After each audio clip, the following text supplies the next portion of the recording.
مجمع السلمانية احتفال للأطفال في مجمع السلمانية. لماذا؟ احتفال؟ نعم. وراح نشوف الحين من اللي شلون احتفال؟ ما اعرف. احنا نتساءل، يعني هناك ادعاء بأن هناك مئات الجرحى. يعني تعرف من اللي يحدث؟ استاذ سعيد؟ لا. اللي مرفع يده؟ لا. تعرف الدكتور صلاح؟ دكتور صلاح في المستشفى يمكن يعني مو واضح الان. يعني للاسف ياسفنا ان احنا نقول الارهابي علي العكري. الدكتور علي العكري. هل يحق يعني لطبيب وفي مجمع حقيقة طبي انهم يحتفلون في ظل ادعاءات بوجود مئات الجرحى في هذا المكان؟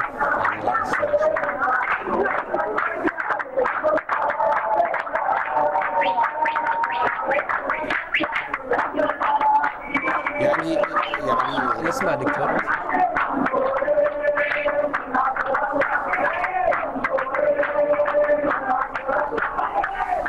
يعني من الشعارات منصورين والناصر الله. يعني دكتور صلاح اسمع يعني قصدي يعني أنا أستغرب هذا الصرح الطبي، تصفيق وتهليل على ماذا؟ هذا الصرح فيه مرضى، فيه جرحى. هل خلى السلمانية من المرضى والجرحى حتى نصفق؟ ما في مرضى جرحى في الأربطة هاي بس أتأكد يا جماعة، هاي متى لقطات تم؟ هاي لقطات قريبة يعني خلال هاليومين. يعني والسؤال الأكبر، ما هي بشائر السعادة؟ يعني أنت حينما تكون طبيبا فأن من حولك جرحى ومرضى يحتاجون إلى هدوء وطمأنة وتهدئة وليس تصفيقا ومرجا. دكتور صلاح وين الوزير عن هذه الأعمال؟ أستاذ سعيد. والله أنا بسأل جماعة. الوزير هو المفروض يرجع الليلة حسب المعلومة التي عندي، سيرجع الليلة. نعم. وهو كان خارج البحرين.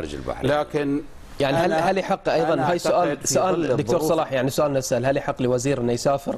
وزير الصحه ومنشآته تتعرض للاحتلال يعني انا سأذكر السبب الذي أعرفه